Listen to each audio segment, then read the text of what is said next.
Olá, eu me chamo Dessun e hoje eu vou apresentar um trabalho sobre movimento periódico simples, em específico sobre pêndulo simples, calculando a gravidade com pêndulo simples. Bem, antes eu vou dar uma pequena introdução sobre movimento periódico. O que seria um movimento periódico? Como o próprio nome sugere, o movimento periódico é aquele que possui a característica de sempre ficar retornando a uma posição após um certo intervalo de tempo. Ou seja, é um movimento que vai ficar se repetindo. Onde a gente pode observar esse movimento? Podemos observar esse movimento, por exemplo, em um relógio, que tem um pêndulo que vai para lá e para cá, ou até mesmo em uma criança no parque, que fica se balançando com esse mesmo movimento. Ela vai e volta, vai e volta. É um movimento periódico. Para o nosso experimento, vamos utilizar o pêndulo simples. O que é o pêndulo simples? Basicamente, é um modelo idealizado de um objeto de massa m, preso a um fio de massa desprezível, mas com um comprimento L, e seja um fio que seja inextensível. Então vamos lá, na situação ideal, temos que o pêndulo simples é basicamente um corpo com uma massa, mas que não possui dimensões, e o fio é um fio que possui um comprimento, que não possui massa e que é inextensível.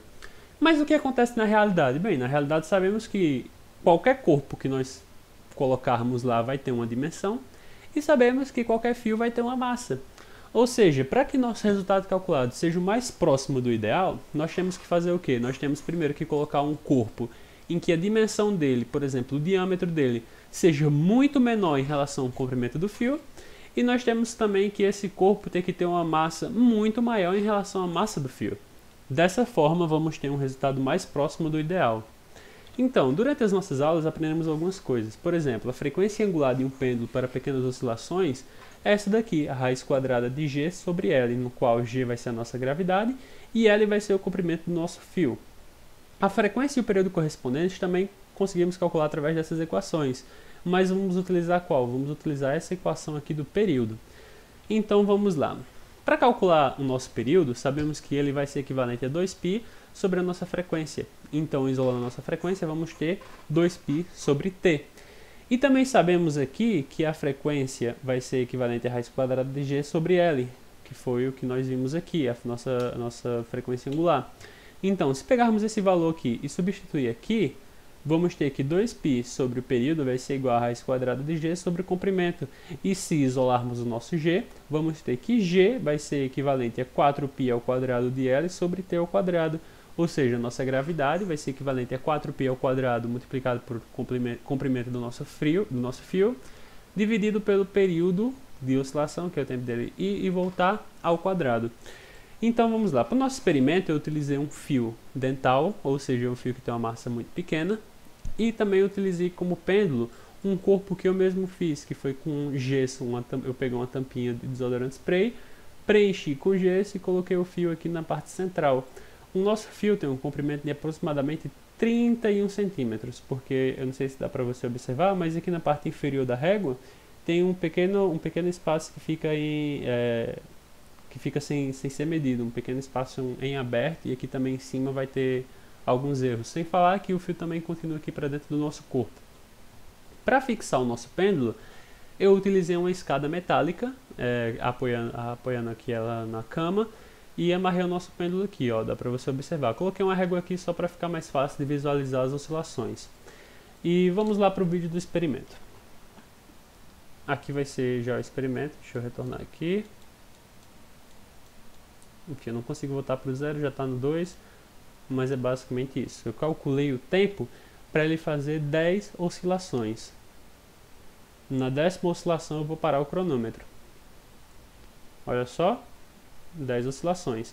Observamos que para 10 oscilações ele demorou 11,530 segundos. Ou seja, se pegarmos esse valor e dividirmos pela quantidade, vamos ter a quantidade média de segundos para cada oscilação. Aí você me pergunta, realmente essa quantidade média de segundos para cada oscilação é igual? Por exemplo, aqui a primeira a gente calculou que foi 1,125. Vai ser 1,125 para a segunda também? Aí eu te respondo, não vai. Porque, como eu falei para você, o nosso corpo não é ideal. Vimos aqui que o nosso corpinho, o nosso pêndulo, ele possui dimensões. Então, tudo isso vai interferir no nosso resultado. Até mesmo o atrito, a forma que eu apoiei, a resistência do ar, tudo isso vai interferir. Então vamos ter um pequeno erro no final que vamos ter que calcular também. Então, calculando a nossa gravidade.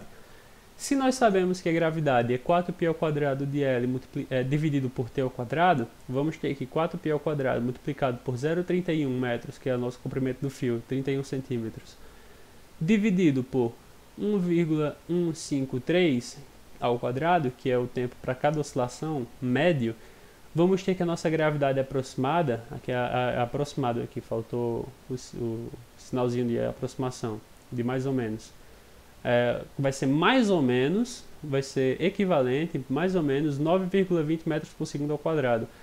Mas aí você me fala, tá, mas a gravidade normal, a ideal é 9,81. Por que a sua é 9,20? Aí eu te respondo, porque temos um corpo não ideal, temos uma situação não ideal, temos um experimento que foi feito de forma amadora, então tudo isso vai interferir no nosso resultado. Mas até que para o experimento a taxa de erro não foi alta, foi uma taxa de erro de 6,21%, o que é considerável aceitável, o que podemos considerar aceitável em decorrência da forma em que foi feito. Então, é basicamente isso o experimento, calculamos uma gravidade com 6,21% de erro, e é assim que se calcula a gravidade utilizando um pêndulo simples.